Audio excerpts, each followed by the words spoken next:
नमस्कार, मी किरण सुमन रघुनाथ गीते the Kiran show या चॅनलमध्ये तुमचं खूप खूप स्वागत. आज आपण काहीतरी एक वेगळं करणार आहोत. आपण एका अशा महिला उमेदवाराची मुलाखत घेणार आहोत ज्या आगामी महापालिकेच्या निवडणुकीच्या रिंगणात उतरलेल्या आहेत. आपण पाहतोय की सगळीकडेच स्थानिक स्वराज्य संस्थेच्या निवडणुकांचं वारं वाहू लागलेलं आहे.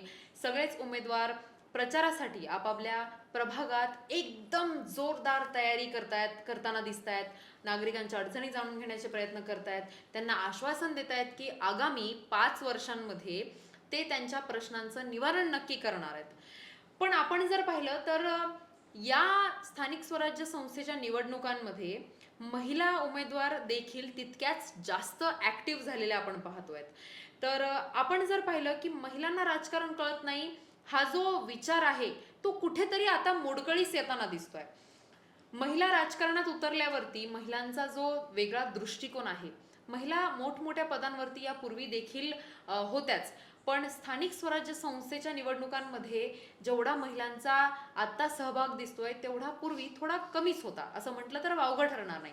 त्यामुळे महिलांचा दृष्टिकोन कसा असणार आहे, त्या नगरसेविका म्हणून जेव्हा पदभार स्वीकारणार आहेत तेव्हा त्यांच्या प्रभागात त्या कसं काम करणार आहेत या सगळ्या गोष्टी आपण जाणून घेणार आहोत. तर आजच्या पॉडकास्टच्या ज्या गेस्ट आहेत त्या छत्रपती संभाजीनगरच्या प्रभाग 10 मधून येतात. त्या तिथून निवडणूक लढवणार आहेत. त्यांचं नाव आहे वंदना रिठे. तर त्यांचा नेमका वेगळा दृष्टिकोन काय आहे, त्यांची तयारी कशी सुरू आहे, या सगळ्या गप्पा आपण त्यांच्यासोबत मारणार आहोत. तर पहिल्यांदा वंदनाताई, तुमचं खूप खूप स्वागत आहे. धन्यवाद. कशी सुरू आहे तयारी? खूप छान. तुमचं ठरलं होतं पूर्वीपासूनच की राजकारणात यायचंय म्हणून? नाही, मला याच्यामध्ये मी एवढी सक्रिय नाही आहे. माझ्या मिस्टरांपासून मी थोडं म्हणजे अनुभव आलेला आहे मला, त्याच्यामुळं मी राजकारणात उतरले. अच्छा, तुमचे मिस्टर पूर्वीपासून राजकारणात होते? हो. किती वर्ष झाले त्यांना? त्यांना झाले 14-15 वर्ष झाले ते राजकारणामध्ये आहे. ओके. आणि शिवसेना उद्धव बाळासाहेब ठाकरे याच पक्षासोबत ते काम करतायत? हो. मग तुम्ही पण ठरवलं की मशाल सोबतच जायचं? हो. मशालचं किती महत्व आहे तुमच्या आयुष्यात? बाळासाहेबांच्या विचारावर चालणारा हा पक्ष आहे. माझे मिस्टर यामध्ये 15 वर्षापासून सक्रिय आहे आणि मी पण त्यांच्या पाठोपाठ याच्यात येण्याचा उतरण्याचा विचार केला. आणि आता तुम्ही सक्रिय झालात? हो, सक्रिय झाले. आता जर बघितलं तर तुम्ही प्रचारासाठी बाहेर फिरतायत. म्हणजे सकाळपासून तुमची प्रचार रॅली सुरू असेल तर रात्री 12-12 वाजेपर्यंत आपण पाहतोय की उमेदवार प्रचार करतायत. तर मग तुम्ही जेव्हा प्रचारासाठी बाहेर पडता तेव्हा तुमच्या प्रभागामध्ये नेमक्या कोणकोणत्या अडचणी आहेत ज्या तुम्हाला सोडवायच्या? तुम्हाला जेव्हा नगरसेविका म्हणून नागरिक निवडून देतील तेव्हा तुम्ही काय विकास करणार आहे तुमच्या प्रभागाचा? आम्ही ज्या वेळेस जातो ना प्रचारासाठी, आम्हाला सगळ्यात पहिलं पाण्याचा प्रश्न आमचा कधी सोडवणार हाच प्रश्न महिलांचा असतो.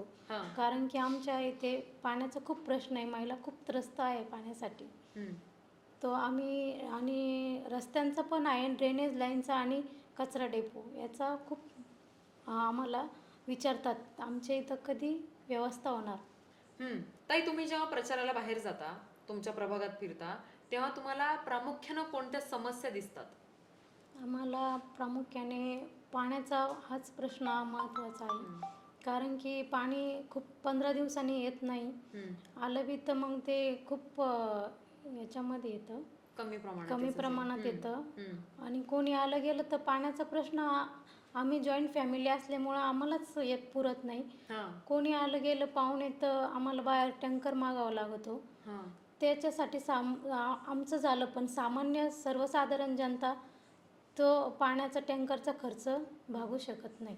आणि त्याच्यासोबत ड्रेनेज लाईनचा पण खूप मोठा प्रश्न आहे. काही भागात आम्ही गेलो होतो, ड्रेनेज लाईन पूर्ण फुटलेला दिसत आहेत. आम्ही ते पण नवीन टाकण्याचा प्रयत्न करू. नक्कीच. आणि कचरा पण आम्ही जातो ना रस्त्याने तर आम्हाला खूप ठिकाणी असा कचरा पडलेला दिसतो. त्याच्यासाठी आम्ही पण कचरा गाडी त्याचं व्यवस्थापन करू. नक्कीच. आणि तिथे आता कचरा पडलेला आहे तुम्ही जसं सांगताय रस्त्याच्या बाजूला वगैरे, तर मग त्याची स्वच्छता तर झालीच, पण सुशोभीकरणासाठी तुम्ही काय करणार आहे? सुशोभीकरणासाठी आम्ही झाडे लावू. पूर्ण वातावरण असं पर्यावरणपूरक करू. आणि आमच्याकडं जे म्हणजे वृद्ध, लहान मुलं यांच्यासाठी खुले मैदानं नाही आहे. ज्येष्ठांसाठी बाहेर फिरण्यासाठी मैदानं नाही. आम्ही ते पण प्रश्न आमच्याकडं खूप आलेले आहे. आम्ही ते पण सॉल्व करणार आहोत. नक्कीच. म्हणजे मुलांसाठी खेळण्यासाठी मैदानं मुलांसाठी, नाहीयेत. लहान मुलांसाठी गार्डन, खुले मैदानं नाहीच आहे आमच्याकडे. अच्छा, मग त्याची सुविधा पण तुम्ही हो, करून देणार आम्ही आहेत. सुविधा करणार आहोत. ताई, तुम्ही महिलांसाठी तुमच्या प्रभागात काय काम करणार आहेत? आम्ही प्रचारासाठी जातोय तर आम्हाला सार्वजनिक शौचालय नाही आहे. आम्ही त्याच्यासाठी प्रत्येक वार्डमध्ये आधी सार्वजनिक शौचालय उभारणार आहोत. आणि त्यामध्ये महिलांचे पिरियडचे प्रश्न असतात, तिथं पॅड्स उपलब्ध नसतात. आम्ही ते पण त्याच्यामध्ये मशीनद्वारे पॅडची सुविधा करू. नक्कीच. आणि ती सुविधा मोफत असेल? हो, सुविधा मोफत असेल. त्या आपण पाहतोय की आपल्या शहरामध्ये गुन्हेगारी खूप वाढलेली आहे. मंगळसूत्र चोर, चैन चोर किंवा छेडछाडीचे प्रकरणं वाढलेली आहेत. तर महिलांच्या सुरक्षिततेसाठी तुम्ही काय पावलं उचलणार आहेत? आम्ही बघतो आहे मुलींची छेडछाड खूप वाढलेली आहे. आणि त्यासाठी आम्ही जागोजागी CCTV कॅमेरे आणि हे चोर ते त्यासाठी पोलिसांच्या आणि मुलींसाठी दामिनी पथकाच्या फेऱ्या वाढवू. जे कामगार आहे ते रात्री खूप उशिरा घरी येतात. महिला असो, विद्यार्थी असो, कॉलेजचे असो, ते रस्त्यानं पथदिवे नाही आहे. आम्ही प्रचारासाठी गेलो, आम्ही पण टॉर्च लावूनच गेलो मोबाईलच्या. काही भागामध्ये पथदिवे नाही आहे. आम्ही ते पथदिवे लावून देणार आहोत. ताई, नगरसेवक म्हणून तुम्ही आता काम करणार आहेत. जनतेला तुम्हाला जर निवडून दिलं तर तुम्ही नगरसेविका म्हणून तुमच्या प्रभागात विकास कामं करणार आहेत. तर नगरसेवक याचं महत्त्व तुमच्या आयुष्यात काय आहे? पूर्वी नगरसेवकाला नगरपिता म्हणून ओळखलं जायचं. बाळासाहेबांनी ते मोडीत काढून नगरसेवक हा नगराचाच सेवक आहे. तो कुणाचा बाप नाही. तो नगराचा जनतेची सेवा करण्यासाठी म्हणून नगरसेवक निवडलं गेलेला आहे. ताई, आपण मगाशी जेव्हा बोललो की कचरा वारंवार इकडे तिकडे पडलेला असतो, नागरिक उघड्यावरती कचरा टाकतात, तिथे डास उत्पन्न होतात आणि डासांमुळे रोगराई पसरते. तर तुम्ही या प्रश्नाकडे कसं लक्ष देणार आहेत? आम्ही बघतोय, आम्ही रस्त्यानं जाताना खूप कचरा पडलेला दिसतोय आणि त्याच्यामुळं खूप वास येतोय, दुर्गंधी खूप पसरते. त्यापासून डास उत्पन्न होत आहेत. त्यासाठी आम्ही महानगरपालिकाकडून घंटागाडीची व्यवस्थापना करू रोज आणि डासांसाठी वारंवार फवारण्या करत जाऊ. ताई, आपण पाहतो तुमच्या प्रभागातून ना सुकणा नदी सुद्धा गेलेली आहे, पण ती अतिशय वाईट परिस्थितीत दिसते. म्हणजे त्याच्यामध्ये काहीही स्वच्छता नाहीये, सगळा कचरा, सगळं पाणी, घाणेरडं पाणी वगैरे सगळं त्यात मिक्स केलं जातं. तर तुम्ही त्याचा प्रश्न सोडवणार आहेत का नाही? आमच्या इथून सुकणा नदी गेलेली आहे, त्यामध्ये ड्रेनेज लाईन सोडले गेलेले आहेत. त्याच्यामध्ये कचरा पण टाकतात. तर आम्ही ड्रेनेज लाईन बंद करू आणि सुकणा नदीचं सुशोभीकरण करून घेणार. ताई, आपण याच्या व्यतिरिक्त विद्यार्थ्यांच्या प्रश्नांवरती देखील बोललं पाहिजे मला असं वाटतं. कारण आपण पाहतो की छत्रपती संभाजीनगर शहरामध्ये महानगरपालिकेच्या अनेक शाळा बंद पडलेल्या आहेत आणि अनेक शाळांची अवस्था जी आहे ती खूप बिकट झालेली आहे. त्याच्यामुळे तुम्ही तुमच्या प्रभागातली शाळा जी सुरू आहे तिची अवस्था तर बिकटच आहे, ठीक आहे, पण ती बंद होऊ नये आणि विद्यार्थ्यांना व्यवस्थित सुविधा पुरवल्या जातील याच्यासाठी काय काम करणार? आम्ही महानगरपालिका शाळेत खूप बिकट अवस्था आहे. शिक्षणासाठी सर्वसाधारण जनता मुलांना इंग्लिश मिडियमला पाठवू शकत नाही. हो, खूप महाग असतात त्या शाळा. हो. त्यासाठी आम्ही महानगरपालिका शाळेमध्ये CBSE पॅटर्न अवेलेबल करून देणार आणि मुलांसाठी वाचनालय ओपन करून घेणार. ते वाचनालय तुमच्या प्रभागात असेल का? हो, अच्छा. आणि मोफत असेल? मोफत असणार. तर आपण पाहतोय की विद्यार्थ्यांचा प्रश्न देखील खूप गंभीर झालेला आहे. कारण आपण पाहतो की आपल्या शहरातले छत्रपती संभाजीनगर शहरातल्या ज्या महानगरपालिकेच्या शाळा आहेत त्या खूप बिकट अवस्थेत आहेत काही प्रमाणात, आणि काही प्रमाणात त्या बंद देखील पडलेल्या आहेत. तर तुमच्या प्रभागातल्या महानगरपालिकेच्या शाळेसाठी तुम्ही काय करणार आहेत? आमच्या महानगरपालिकेच्या शाळेची बिकट अवस्था असून त्यामध्ये CBSE पॅटर्न अवेलेबल नाही आणि सर्वसाधारण जनता मुलांना इंग्लिश मिडियममध्ये टाकू शकत नाही. त्यासाठी आम्ही CBSE पॅटर्न अवेलेबल करून देणार महानगरपालिका शाळेमध्ये आणि मुलांसाठी आम्ही वाचनालय ओपन करून घेणार आणि ते मोफत असणार. या सुविधा करून घेणार. तर या सगळ्यांव्यतिरिक्त तुम्ही सामाजिक उपक्रम काय घेणार आहेत?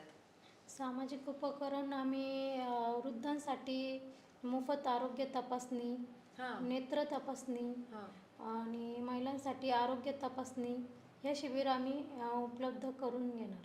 आमच्या इथं संत तुकाराम नाट्यगृह आहे, पण ते खूप दिवसांनी बंद पडलेलं आहे. तिथे सामाजिक कार्यक्रम घेता येत नाही. त्यासाठी जनता खूप त्रस्त आहे सामाजिक कार्यक्रम घेण्यासाठी. आम्ही ते सुरू करून देणार आहोत. ताई, आपण पाहतो की अनेक सरकारी योजना असतात, पण बऱ्याच वेळा अपुरं शिक्षण म्हणा किंवा जास्त झालेलं वय म्हणा, या सगळ्या गोष्टींमुळे नागरिकांपर्यंत त्या योजना पोहोचत नाहीत. मग तुम्ही अशा लोकांना मदत कशी करणार आहेत? नागरिकांसाठी आणि वृद्धांसाठी ज्या योजना आहेत त्या कोणाला माहीत नसतं कुठे जावं, काय करावं. त्यासाठी आम्ही त्यांच्यापर्यंत पोहोचून त्यांच्या समस्या काय आहे, कुठं जायचं, काय करायचं, आम्ही त्यांच्यापर्यंत पोहोचून त्यांच्या समस्या सॉल्व्ह करू.